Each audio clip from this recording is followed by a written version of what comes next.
Hello and welcome to the Untitled Triathlon podcast. We're brought to you every week by our sponsors PrecisionHydration.com.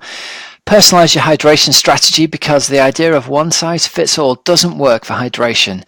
Precision Hydration's electrolyte supplements match how you sweat, helping you to prevent dehydration and cramp. You can get a free box or tube of Precision Hydration worth up to £9.99 with the code OxygenAddict. Now we're also brought to you by our patrons who support the show with a monthly donation, and if you want to find out more about that, you can click the link from our homepage or you can follow the link from the show notes in either iTunes or Stitcher. So hi there, welcome to the show. A little bit different this week. There's no Hells. We're pre-recording due to a little bit of clash in the schedules here. So this week we have got not much chat. We've got no results to bring to you, but we have got an amazing interview that Helen has done for us. We've got an interview with Irish adventure racer Moira Sullivan, who is Ireland's National Adventure Racing Champion Series winner 3 times, and as well as being an accomplished mountain runner, she was the first person to complete the 100-kilometre Wicklow round. She's a mum of 2 young boys, and she's the author of the brilliant new book, Bump, Bike and Baby, Mummy's Gone Adventure Racing. So we've got a great interview with her coming up. Now, before we do that, I just want to give out a proper shout out to our sponsors, Precision Hydration. You've heard me already in the introduction today, but if you're a first-time listener to the show, you probably won't know that everybody's sweat is different, a different concentration and different volumes. Now, for most people, it's not an issue, but if you are a long-distance triathlete racing half iron or iron distance, or if you're racing in hot climates, it can be a real issue for people. And I myself have suffered and struggled a lot over the years with basically not having enough salt in my body. When I was tested by Andy at Precision Hydration, it turns out that I lose somewhere in the region of 6 times as much sodium in my sweat as an average person, which is pretty mind-boggling, really. And I went through a series of ending up in the medical tent and collapsing and being very sick especially during long and or hot races. And the ones that were long and hot I was really in trouble at the end of them. So you've got a couple of options. You can be tested in person by Precision Hydration. They've got a very simple sweat test, or you can take their online sweat test on their website. Regardless of that, if you need electrolytes, they make the best product out there, in my opinion. You can add it to any of your drinks. It doesn't taste salty in a complete change to the different kinds of hydration products that are out there that used to taste pretty disgusting. These are great. They're not made with sodium chloride, so they do not taste that really sort of salty, disgusting saltwater taste. So go over and check them out at precisionhydration.com, and if you use the code OxygenAddict, you can get a free tube or box of Precision Hydration worth up to £9.99. Again, that code is OxygenAddict. All right, so without further ado, we'll go over to today's interview of the week with Moira Sullivan. My background is mountain running, and I was introduced to that a couple of years ago, and I really enjoy that. There's some great mountains in Ireland, and it just so happened that when I had some friends who were also mountain running who were doing adventure racing, and they invited me along to races, adventure races. Just to give some background about adventure racing, anybody who knows anything about it, technically it's a 4-person team event where you mountain bike, mountain run, kayak, and you navigate between set points on a course. And it's normally can be anything between a day to 7 days out on a course. But what's happened recently is that in Ireland, people have found that they just don't have time or the energy to do such long races. So they've developed something which is like a shorter type of adventure race, which is called, they're like multi-sport races. So they're not for teams of 4, they're very individuals. And they are, it involves more trail running, road biking, and a bit of kayaking, and all the courses are marked. So this is what I've been getting into. It's like these one-day multi-sport adventure races. And I started doing them a couple of weeks before I got pregnant with my first child, and I found I really enjoyed them. So I actually did another one when I was 5 months pregnant, and then continued on after I gave birth to my first child. And you've actually won the you've been national champion twice, haven't you? 3 times now. Oh, I missed one out. Yeah. Yeah, no, last year was just for fun to see if I could do it without breastfeeding. So yeah, I was able to still do it. But the first 2 times I was breastfeeding. That's really cool. And so these adventure races, or the multisport races, like I like the idea that it's on a road bike, because a lot of us can relate to that perhaps a little bit more than mountain biking, because that's great. It suddenly opens up a whole new sport. And it's actually really interesting because my coach, he's actually a triathlon coach, and these adventure races are actually providing a great overlap with other disciplines. So I'm a mountain running background, so I had to learn how to road bike. But often my competitors are triathletes who want to get a little bit more into mountains and off trail. And then you'll have people, one person who I competed a lot against called Fiona Mead. She was Ireland's national road biking champion, and she's an incredible runner as well. So these adventure races are providing a great overlap between people from assorted disciplines who just want to get out a bit more into more mountainous terrain. Have you done a triathlon? I did one once in Da Nang in Vietnam. Kind of crazy. Tell us, why did you do a triathlon in Vietnam? I had moved to Vietnam and there weren't that many mountains around Saigon, and I just heard that it was a great event over on the East Coast, and it was beautiful. It was really nice, very hot, and I went on a mountain bike, which was a really bad idea, but it was just a lovely atmosphere, and it was nice and sunny and great. Yeah, I really liked it. I just realized I wasn't very good at it. And it was incredible because a lot of the competitors were coming over from Hong Kong and Singapore to Vietnam. It was like a real destination triathlon. So yeah, it was good, yeah. But I think I'm more suited to a bit having things which go up and downhill as opposed to just flat. And do you think, what my question was going to be is, do you think that adventure races have perhaps a slightly more chilled out kind of atmosphere, and maybe people who approach them are a little bit more chilled out maybe than type A crazy personality type triathletes?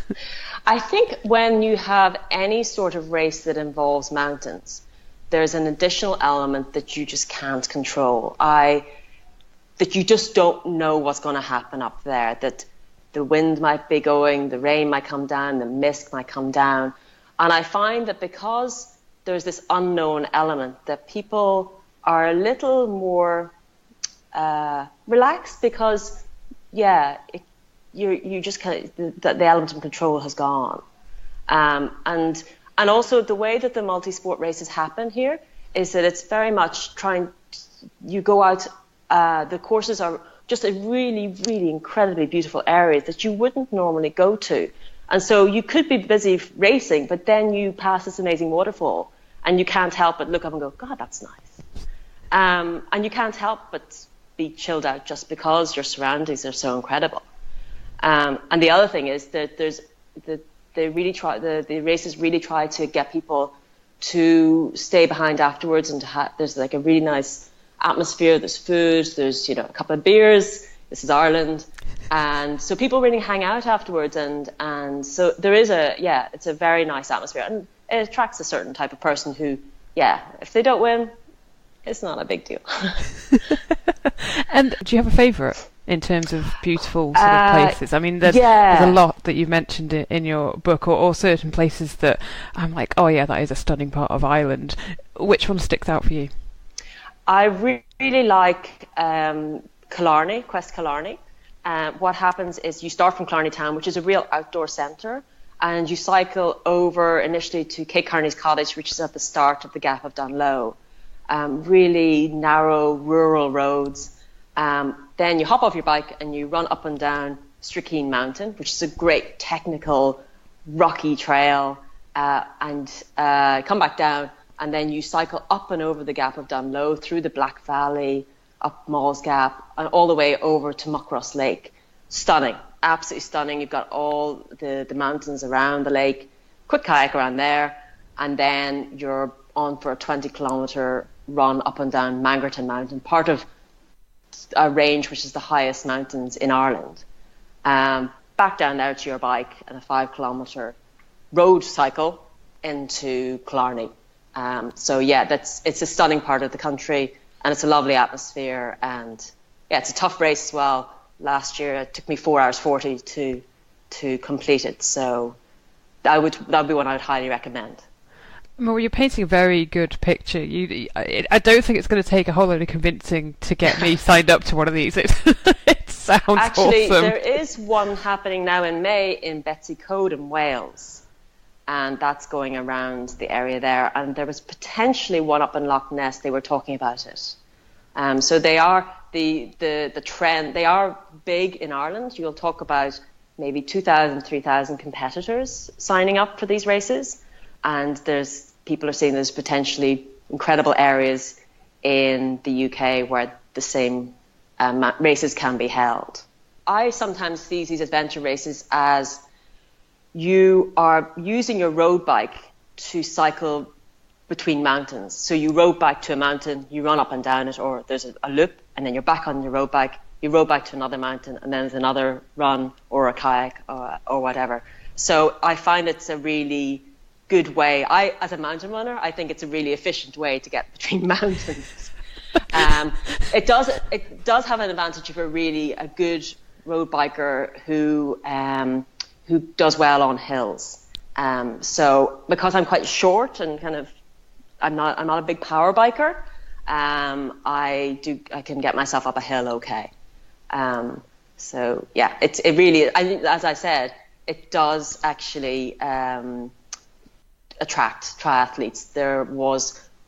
There's one girl who's fabulous here, and she's from a triathlon background, and we have great battles.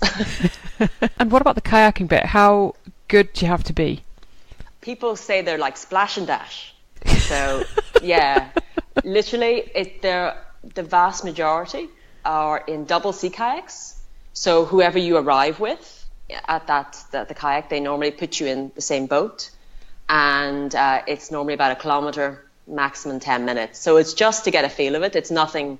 It really isn't major. Personally, I don't actually train on the kayak for these races. I just have a little bit of strength and conditioning work so that I'm able to get through it. But I wouldn't. It's not a big part of the race. It's just a nice bit. Have you ever been partnered with a real nightmare of a person? No, I've actually had lovely conversations with people in the middle of this. Like I had I think I mentioned in the book, there's a race called Quest Glendalough, and the kayak section is 20 minutes from the end of the race. So you're quite tired, so it's lovely having a little sit down. And there was a lovely guy who got into the back of the kayak that I was in, and we were just chatting about, races, and this was his first adventure race, and he thought it was so really cool, and he's hoping to do others, and I was telling him ones that potentially he would like, and after 10 minutes it was over. So we ran our separate ways. So it's actually a lovely chance to sit down and have a chat and then get back to racing. I like it. And yeah. do you see it as an opportunity to fuel as well in the kayak?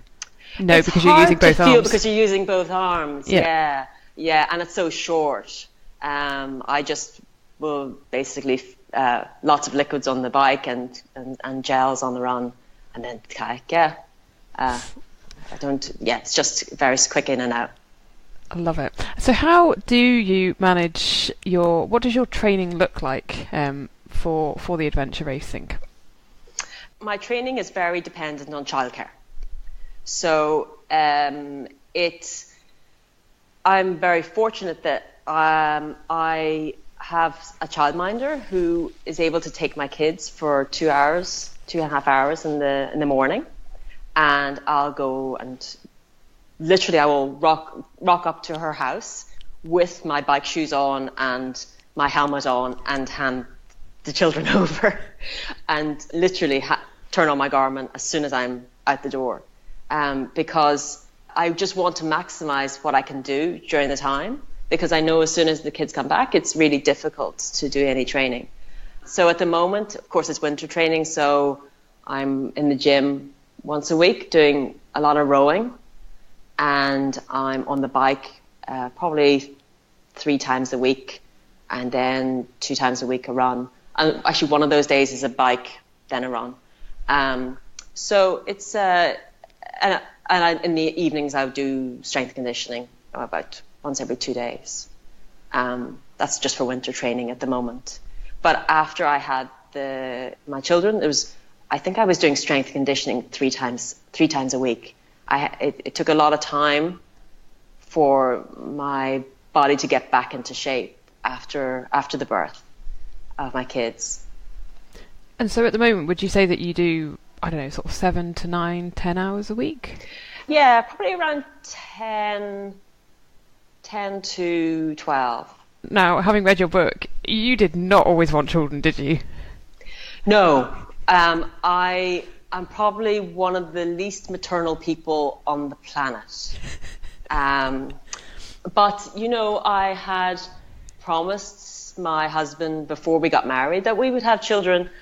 And I think you don't really, when you make some of those promises, you do it because, you think that it will be fine and that you will see other children being born and you'll start wanting them eventually.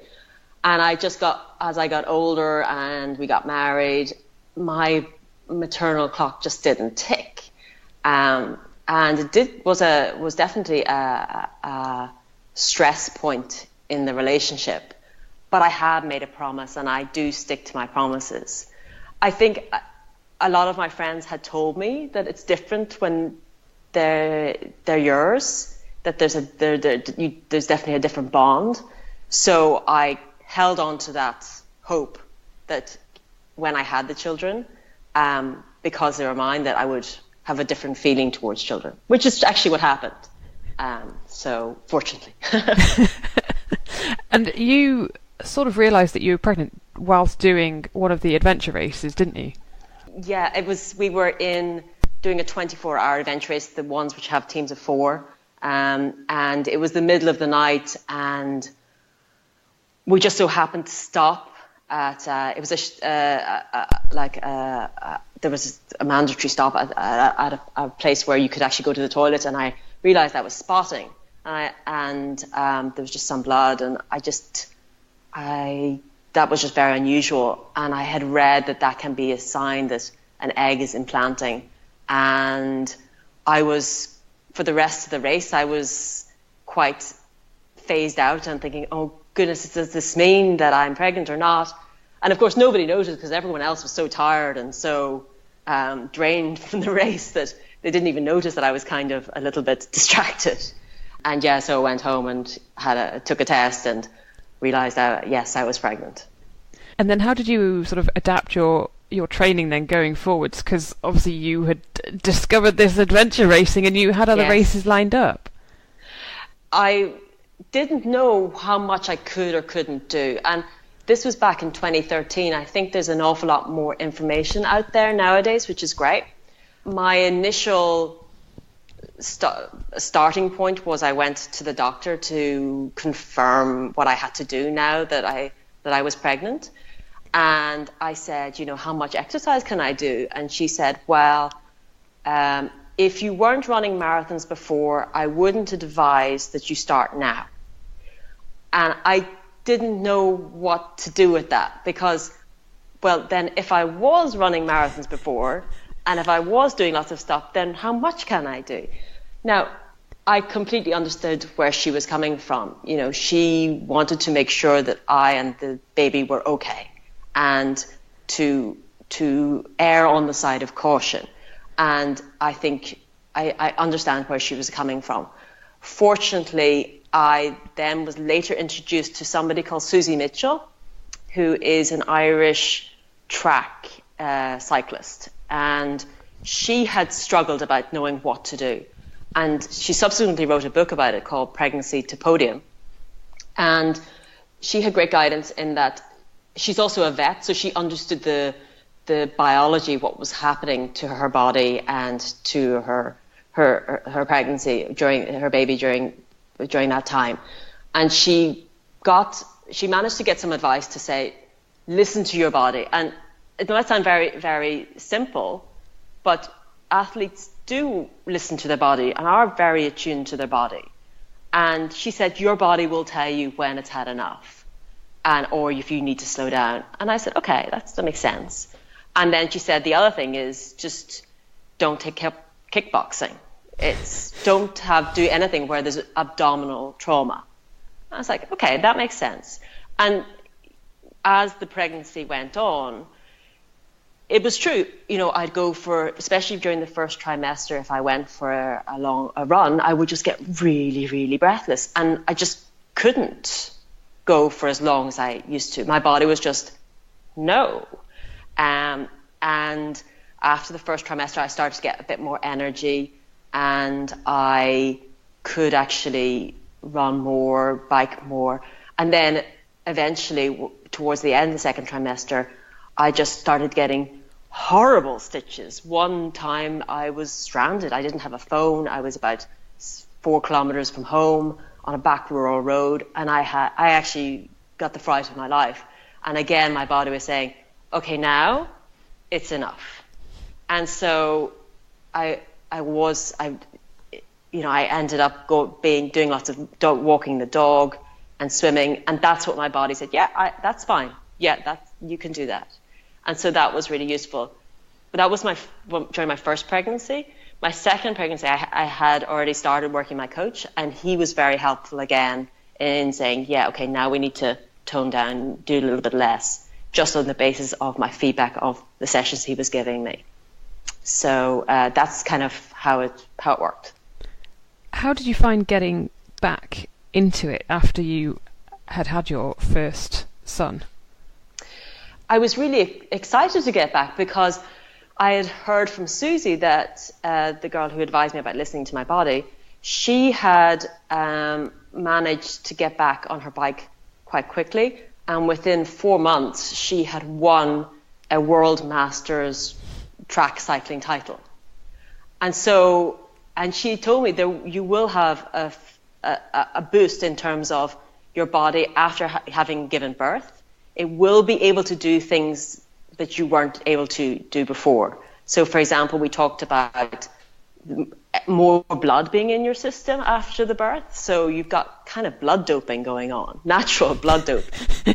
I was like, that's great. Yeah, happy days. Absolutely. Nobody can test for this. No, I'm just joking. But, I knew there would be positives. I also just kind of looked at my body and said, this isn't my body. And I was really wanted to get it back. I wanted to get my old size back. So there was quite a lot of motivation there. And I did set myself the goal of, I want to race after 4 months like Suzie did. And I think that goal really helped me. The problem was your body just, it has been through quite a lot. And I found that when I went running, it sounds a bit strange, but I felt like my insides were going to fall out through my legs.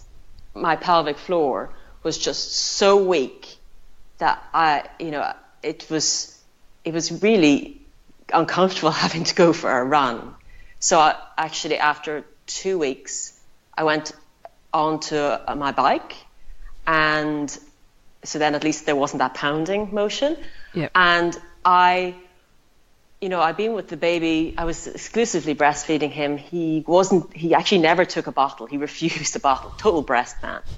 And I managed to get away for an hour, and it was glorious. You know the way you love biking and you love the freedom, and when you haven't had it for that length of time, just even going out for an hour was just, oh, this is so nice, and I can breathe, and I don't have a bump in the way, and I can go so fast, and it's just so wonderful. And I think it was just, I realized then that training would be that moment when I could just be me again, and I would come back to my baby just so much happier.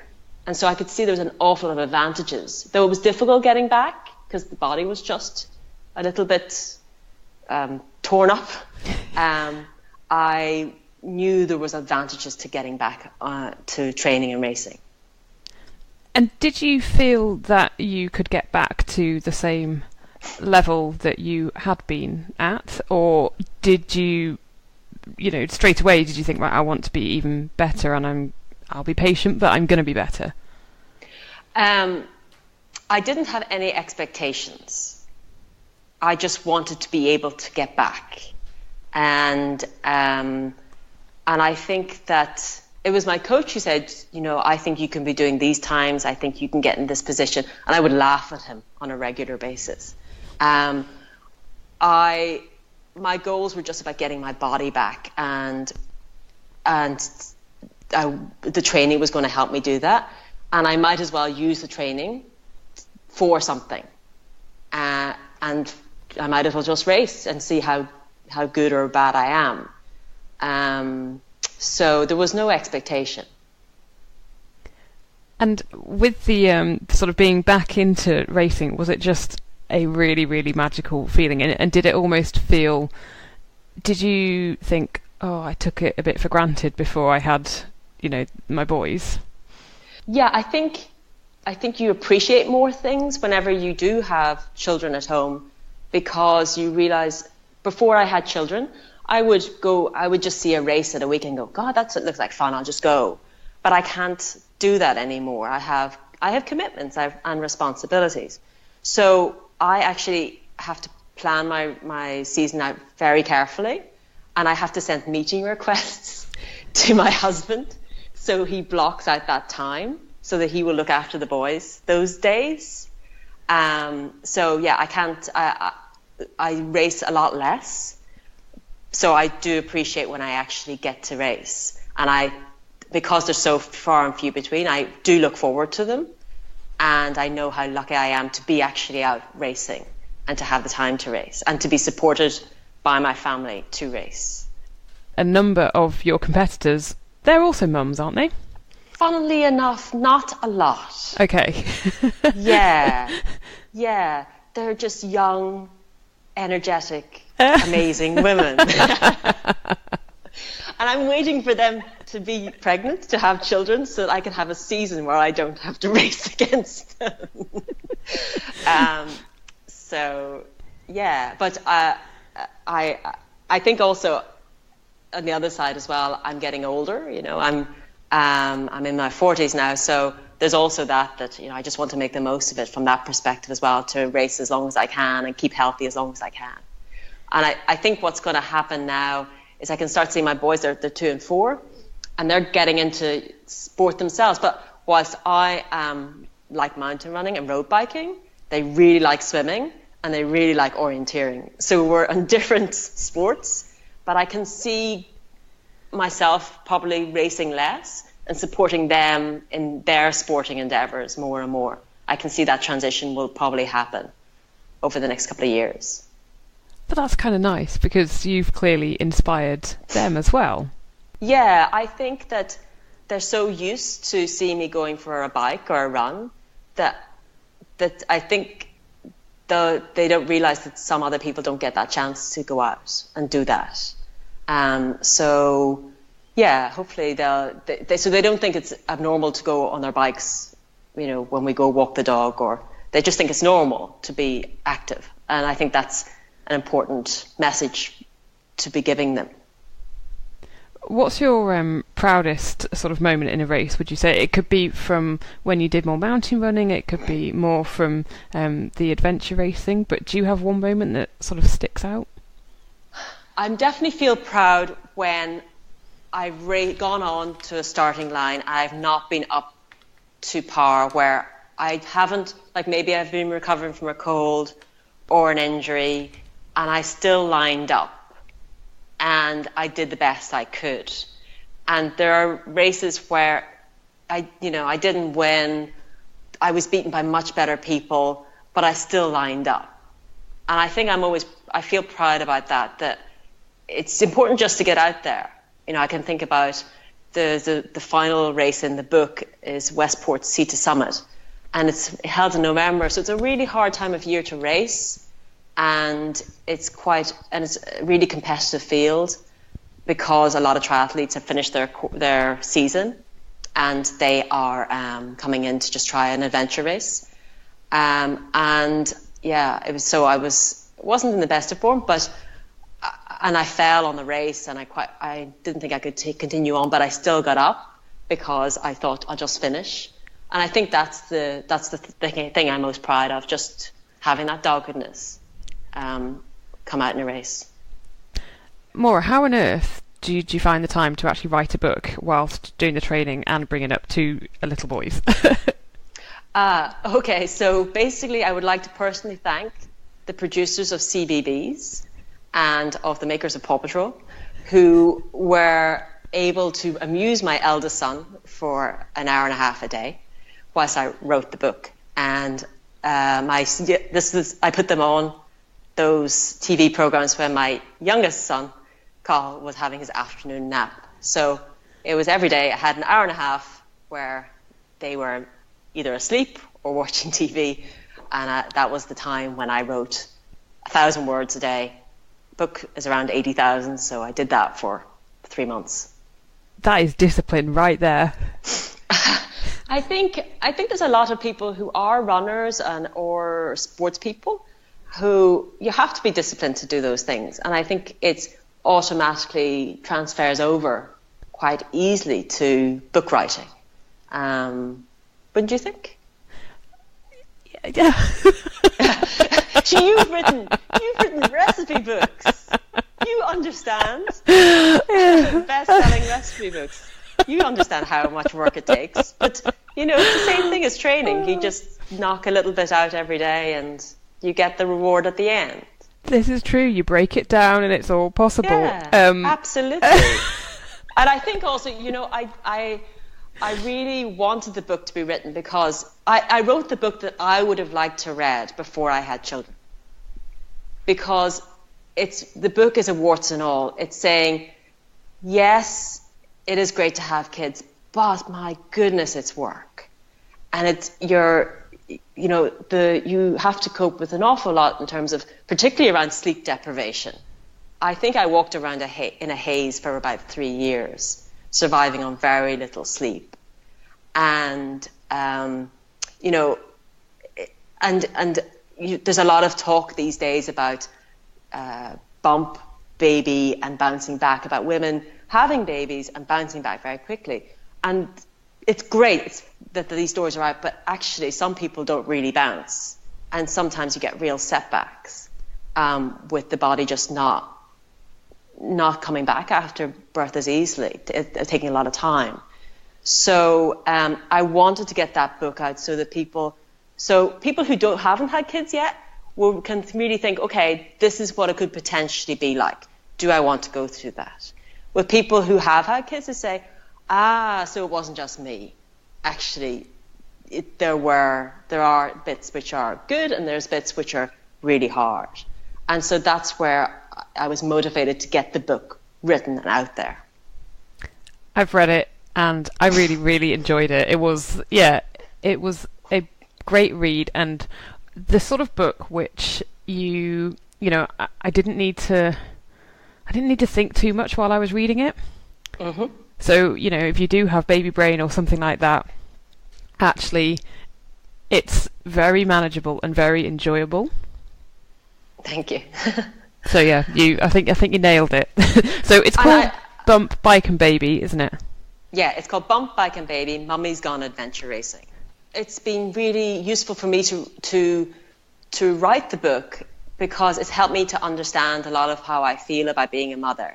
And one of the things that I really appreciated working out in my own head through writing it was that it was okay not to have gushy, lovey feeling towards your baby. Like, I looked at my baby and thought, it looks like a baby. It looks like all the other babies I've ever seen. And I didn't have that, isn't it so cute and so gorgeous and beautiful. Instead, I had this real sense of, I am responsible for this baby. I will protect this baby, and I will make sure that they have the best possibilities in life. And I think that was a very strong feeling, and that was okay to have. And I still have that, but now the feeling is, again, not so much lovey-dovey, but I'm actually, as they grow, I'm becoming immensely proud of them. I see them doing small things and growing and understanding, and that pride is growing and growing. And I think those two emotions, feelings of being really protective of them and proud of them, I think that is absolutely fine if you're a parent. That's why hopefully people will get that from the book as well. I think they definitely will. So go and check it out, Bump, Bike and Baby. Moira, it's great having a chat. Thank you so much as well for taking the time out of your busy schedule to fill us in. Thanks so much, and thanks for reading the book, and thanks for having me on the podcast. I really appreciate it. Okay, well, that's all we've got time for this week. Hope you guys enjoyed that interview. We will be back as usual next week, where we'll be having more exciting interviews for you and more chat from Hells and me. Until then, just a couple of reminders. Go over and check out our sponsors, precisionhydration.com. If you want to become a patron, that'd be great and we'd really appreciate it. You can do that by clicking on the link on our homepage. And if you want to nominate yourself or your friend for the Tribe Triathlete of the Month award, they will win 18 items from a Tribe booster pack, including energy bars, shakes, all kinds of goodies there, as well as a Tribe t-shirt. All you've got to do is email helen@oxygenaddict.com with the name of the person and a brief paragraph about why you think they should win. So until next week, everyone, have a great safe training and racing week. We'll see you again in a week's time. Okay, guys, see ya.